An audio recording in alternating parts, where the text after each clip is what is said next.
चार चीज़ें मेन लिखनी होती हैं। फर्स्ट आपने डेफिनेशन लिखनी होती है, सेकंड आपने इक्वेशन लिखनी होती है, थर्ड आपने रेट लॉ और rate constant order of reaction. ये शॉर्ट क्वेश्चन में भी आ सकता है और लॉन्ग में भी आ सकता है, तो इसको आपने दोनों तरीके से करना है। कभी कभी रेट लॉ और रेट कांस्टेंट लॉन्ग क्वेश्चन में आ जाता है, शॉर्ट क्वेश्चन में एग्जाम्पल के साथ लिखना होता है। अस्सलाम वालेकुम बच्चों, क्या हाल चाल? लेकिन ठीक होंगे। आज हम स्टार्ट करेंगे rate law, rate constant and order of reaction. तो अगर आप मेरे चैनल पर नए हैं, चैनल को सब्सक्राइब कर दें, वीडियो अच्छी लगे तो लाइक कमेंट शेयर जरूर कर दें। रेट लॉ और रेट कांस्टेंट दोनों सेम ही चीज़ है। तो rate law and rate constant, आपको पता है केमिकल रिएक्शन जो भी होता है उसमें रिएक्टेंट्स कन्वर्ट हो रहे हैं प्रोडक्ट्स में। तो जो रेट है केमिकल रिएक्शन का वो डिपेंड करता है रिएक्टेंट और प्रोडक्ट की कंसंट्रेशन। रिएक्टेंट्स मिलके प्रोडक्ट्स बनाते हैं किसी भी केमिकल रिएक्शन में, और केमिकल रिएक्शन का रेट डिपेंड करता है प्रोडक्ट और रिएक्टेंट की कंसंट्रेशन पे। तो फिर रेट लॉ क्या चीज़ है? रेट लॉ है कंसंट्रेशन ऑफ रिएक्टेंट्स, यानी रेट किसी भी केमिकल रिएक्शन का डिपेंड करता है कंसंट्रेशन ऑफ प्रोडक्ट्स और रिएक्टेंट को। लेकिन अगर हम ये कह दें कि जो कंसंट्रेशन ऑफ रिएक्टेंट्स हैं वो रेट लॉ है, जो रेट लॉ है वो कंसंट्रेशन ऑफ रिएक्टेंट है, तो ये ठीक होगा। क्यों? क्योंकि जब तक रिएक्टेंट्स नहीं होंगे प्रोडक्ट्स कैसे बनेंगे? ठीक है, तो रेट लॉ क्या है? Concentration of reactants. और रेट लॉ और रेट कांस्टेंट दोनों एक ही चीज़ है। और रेट ऑफ केमिकल रिएक्शन क्या है? वो है concentration of products and reactants. और रेट लॉ क्या है या रेट कांस्टेंट क्या है? वो कंसंट्रेशन ऑफ रिएक्टेंट्स है। हमारे पास एक रिएक्शन है जिसमें मोल ए है, बी है, फिर ये मिलके सी और डी बना रहे हैं, तो इसका जो रेट है वो इक्वल होगा कांस्टेंट। हमारे पास है ए और बी और इसके ऊपर लगे हुए हैं कोफिशिएंट एक्स और वाई। ये हमने सपोज कर दिया एक्स और वाई वो एक्सपेरिमेंटली डिटरमाइंड वैल्यूज़ हैं। ये इक्वल भी हो सकती हैं और ये इक्वल नहीं भी हो सकते कोफिशिएंट ऑफ रिएक्टेंट्स के।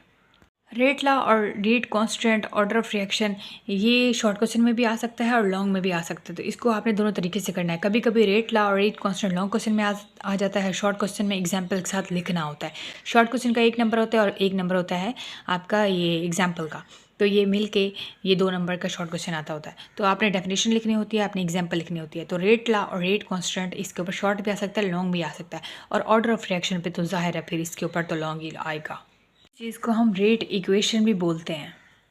तो रेट लॉ एक ऐसी इक्वेशन है रेट लॉ जो कि शो कर रही होती है किसी भी रेट ऑफ रिएक्शन में कंसंट्रेशन ऑफ रिएक्टेंट्स और उनके ऊपर जो पावर्स होती हैं, जो कोफिशिएंट्स होते हैं।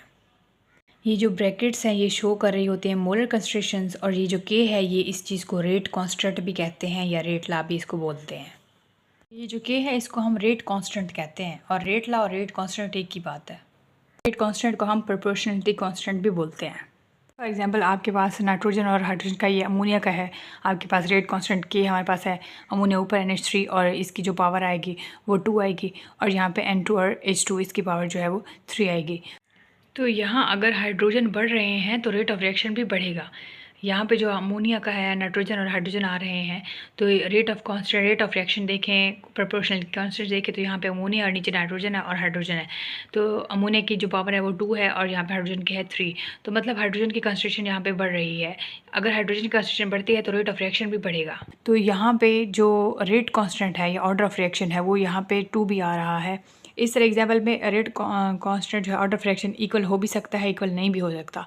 तो यहाँ पे देखें तो हाइड्रोजन और आयोडीन है मिलके बना रहे हैं हाइड्रोजन आयोडाइड, तो यहाँ पे हाइड्रोजन के 1 मोल है और आयोडीन का भी 1 मोल है, तो ये मिलके बना रहे हैं 2, तो यहाँ पे ऑर्डर ऑफ रिएक्शन होगा 2।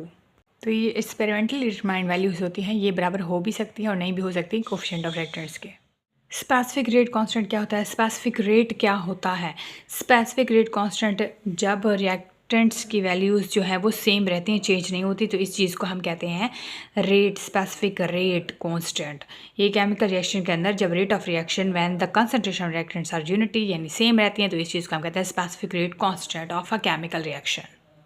तो ये क्या है? The specific rate constant of a chemical reaction is the rate of reaction when concentration of reactants are unity, तो इस चीज़ को हम कहते हैं specific rate of constant. Most important question start हो रहा है, ऑर्डर ऑफ रिएक्शन या इसको रिएक्शन ऑर्डर भी बोलते हैं। सही से आसानी से आपने समझना है आसान अल्फाज में क्या होता है ये ऑर्डर ऑफ रिएक्शन या रिएक्शन ऑर्डर। रेट लॉ में जो रिएक्टेंट की कंसंट्रेशन की पावर्स हैं उस चीज़ को हम बोलते हैं order of reaction.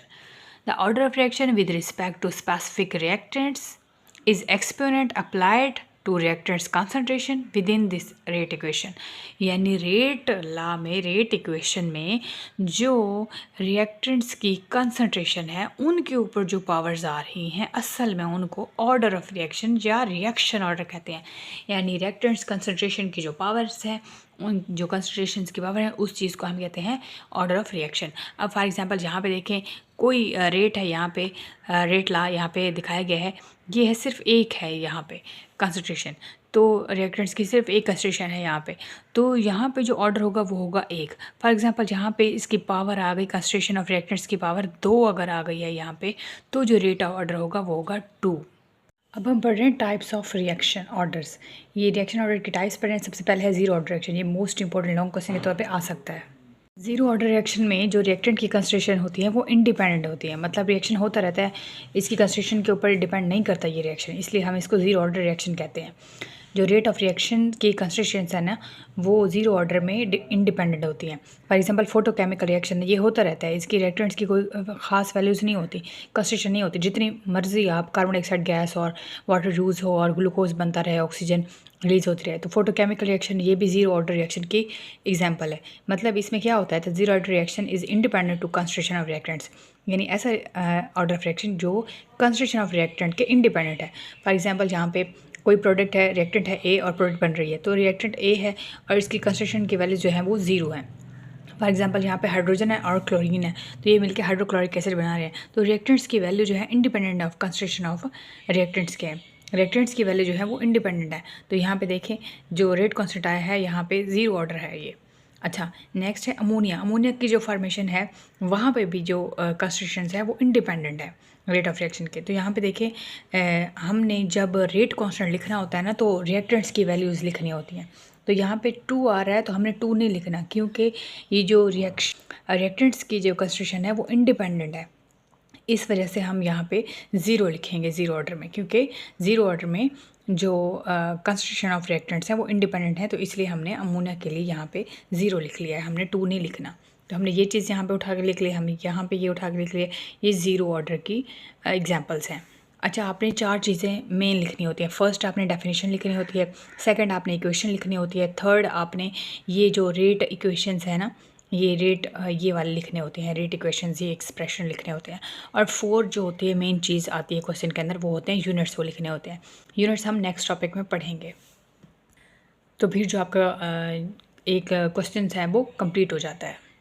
First order of reaction क्या होता है, जिसमें रिएक्शंस की कंसंट्रेशन की पावर 1 होती है।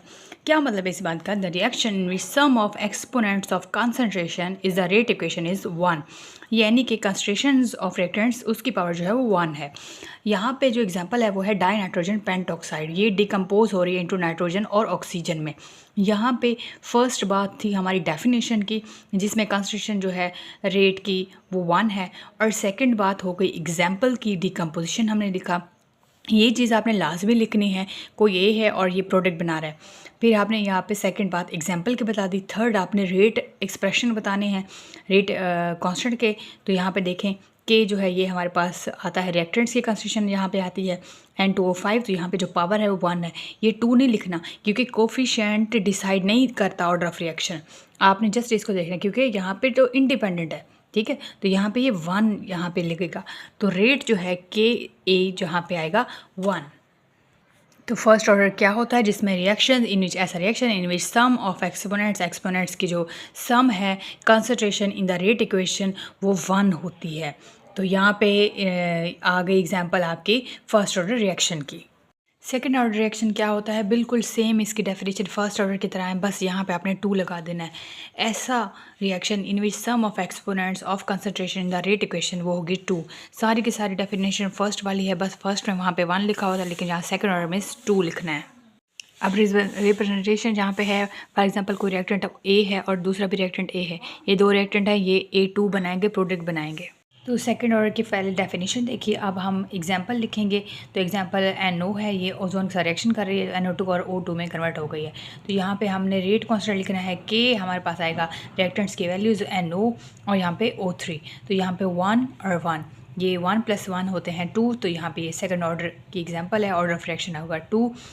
इसको हम इस तरह लिखेंगे k = a² यहाँ पे, और इसकी रिप्रेजेंटेशन हमने पहले इस तरह करनी है a + a, तो ये होगा a2 के, तो ये होगा सेकंड ऑर्डर रिएक्शन।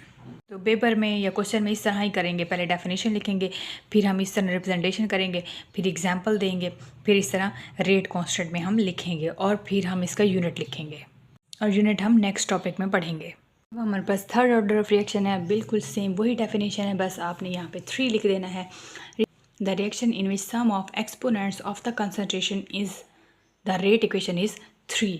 तो सारी की सारी डेफिनेशन वही है, बस आपने यहाँ पे 3 लिख देना है। ये है थर्ड ऑर्डर ऑफ रिएक्शन। तो यहाँ पे एग्जांपल है, फर्स्ट डेफिनेशन है, सेकंड एग्जांपल है।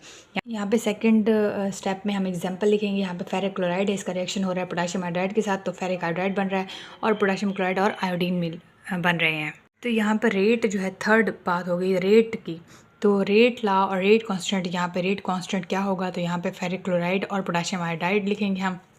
यहाँ पे फेरिक क्लोराइड का 1 है, यह ऑर्डर इसका 1 है, और जो पोटेशियम हाइड्राइड इसका 2 है, तो 1 + 2 होते हैं 3। तो हमें अब इसको इस तरह लिखेंगे कि A1 और यहाँ पे B2, तो 1 + 2 = 3, तो यहाँ पे K = A3। तो ये जो ऑर्डर ऑफ रिएक्शन है, ये आएगा third order of reaction. Next है हमारे पास fractional order of reaction. Fractional का मतलब होता है हाफ। तो सारी की सारी वही डेफिनेशन है, तो हम लिखेंगे reaction in which sum of exponents is fractional. ठीक है, जो कंसंट्रेशन होगी कुछ की वो हाफ होगी। अब यहाँ पे फॉर्मेशन है कार्बन टेट्राक्लोराइड, तो कार्बन टेट्राक्लोराइड की फॉर्मेशन है फ्रॉम क्लोरोफॉर्म। तो यहाँ पे CH3 रिएक्शन कर रहा है Cl2 के साथ, तो यहाँ पे CCl4 बन रहा है कार्बन टेट्राक्लोराइड, और यहाँ पे HCl बन रहा है। तो यहाँ पे CH3 यहाँ पे रिएक्टेंट्स की कंसंट्रेशन लिखेंगे, जो कि यहाँ पे इसका ऑर्डर होगा 1, और यहाँ पे Cl2 हम लिखेंगे, तो इसका जो ऑर्डर होगा वो होगा हाफ। तो जो रेट आएगा वो होगा 1.5 यानी हाफ। तो इस चीज़ को हम कहते हैं फ्रैक्शनल ऑर्डर ऑफ रिएक्शन। अब हम देखने हैं कि यूनिट्स ऑफ रेट कांस्टेंट। अब यूनिट्स देख रहे हैं हमने, तो रेट ऑफ रिएक्शन के यूनिट्स यहाँ पे, रेट ऑफ रिएक्शन किसके इक्वल होता है, रेट ऑफ रिएक्शन होता है ΔC/ΔT, यानी कंसंट्रेशन ओवर टाइम के इक्वल होता है। तो कंसंट्रेशन की जो यूनिट है वो है मोल डेसीमीटर क्यूब, और टाइम का जो यूनिट है वो है सेकंड। तो रेट ऑफ रिएक्शन की जो यूनिट होगा वो होगा मोल डेसीमीटर क्यूब पर सेकंड। तो ये यूनिट है रेट ऑफ रिएक्शन के। अब हमने तो ऑर्डर ऑफ रिएक्शन के यूनिट्स देखने हैं, तो हमारे पास के होता है rate of reaction over reactants, यहाँ पे उनकी पावर लिखेंगे n। तो सबसे पहले हम फाइंड आउट करेंगे zero order reaction. Zero order reaction में n की वैल्यू हम यहाँ पे लिखेंगे 0। तो यहाँ पे k हमारे पास जो रेट ऑफ रिएक्शन है उसके यूनिट्स हैं मोल डेसीमीटर क्यूब पर सेकंड। तो unit of zero order reaction होगा हमारे पास रेट ऑफ रिएक्शन, क्योंकि जो जीरो ऑर्डर रिएक्शन है उसमें कंसंट्रेशन जो है वो डिपेंड नहीं करती होती रेट ऑफ रिएक्शन पे, इसलिए इसका यूनिट होगा वो इक्वल होगा रेट ऑफ रिएक्शन के। Unit of zero order reaction is equal to rate of reaction. अब हमने लिखने हैं फर्स्ट ऑर्डर ऑफ रिएक्शन के यूनिट्स। तो जो रेट ऑफ रिएक्शन है उसका यूनिट है mole decimetre cube per second, और यहाँ पे रिएक्टेंट्स हैं first order of reaction reactants वो है मोल डेसीमीटर क्यूब। तो यहाँ पे मोल डेसीमीटर क्यूब भी कट किया, और यहाँ से ये दोनों कट जाते हैं, ये भी और ये भी। तो यहाँ पे जो हमारे पास बच गया पर सेकंड बच गया, तो ये पर सेकंड जो है ये फर्स्ट ऑर्डर ऑफ रिएक्शन का यूनिट है। अब यूनिट है सेकंड ऑर्डर के, तो सबसे पहले हम रेट ऑफ रिएक्शन का ऑर्डर लिखेंगे मोल डेसीमीटर क्यूब पर सेकंड। फिर हम सेकंड ऑर्डर के लिखेंगे, जो फर्स्ट और वैल्यू है वो होगी मोल डेसीमीटर क्यूब, और फिर सेकंड की मोल डेसीमीटर क्यूब पर सेकंड, फिर सेम ये 2 टाइम्स लिखेंगे क्योंकि सेकंड ऑर्डर के हम लिख रहे हैं। तो यहाँ पे देखें तो यहाँ पे भी सेम ऐसे ही होगा, ये जो ऊपर वाली वैल्यू है ये कट जाएगी यहाँ से, ये इसके साथ और ये इसके साथ, तो पीछे बच जाएगा मोल डेसीमीटर क्यूब पर सेकंड। तो ये जो यूनिट होगा ये होगा सेकंड ऑर्डर का। इस तरह थर्ड ऑर्डर के यूनिट्स देखें तो सबसे पहले मोल डेसीमीटर क्यूब, मोल डेसीमीटर पर क्यूब पर सेकंड, यहाँ रेट ऑफ रिएक्शन का यूनिट है। फिर नीचे 3 टाइम्स हम लिखेंगे मोल डेसीमीटर पर क्यूब, मोल डेसीमीटर पर क्यूब, मोल डेसीमीटर पर क्यूब। ये 3 टाइम्स हम लिखेंगे, या एक बार आप क्यूब भी इकट्ठा लिख सकते हो। उसके बाद क्या होगा, यहाँ पे मोल डेसीमीटर पर क्यूब, और यहाँ पे ये कट हो जाएगा, यहाँ पे s सेकंड पर 1, और यहाँ पे मोल डेसीमीटर पर क्यूब और मोल डेसीमीटर पर क्यूब यहाँ पर लिखें तो यहाँ मोल का स्केयर आ जाएगा, और यहाँ डेसीमीटर का यहाँ पे ये 3 और 3 यहाँ पे 6 आ जाएंगे, क्योंकि माइनस माइनस प्लस होता है। यहाँ फिर ऊपर आएगा पर सेकंड, और नीचे यहाँ पे मोल स्केयर और DM 6। तो अब यहाँ इसको हम इस तरह लिख सकते हैं, मोल का स्केयर आएगा और यहाँ पे DM का 6 और सेकंड का पर सेकंड यहाँ पे आएगा। यहाँ पे जो यूनिट आएगा थर्ड ऑर्डर का वो होगा मोल स्क्वायर DM6 और पर सेकंड। ये होगा थर्ड ऑर्डर रिएक्शन का यूनिट। मिलते हैं नेक्स्ट लेक्चर में। वीडियो अच्छी लगे तो लाइक कमेंट शेयर ज़रूर कर दें और चैनल को जरूर सब्सक्राइब कर दें। मिलते हैं नेक्स्ट लेक्चर में, अपना ख्याल रखिएगा। Thank you so much. अल्लाह हाफिज़।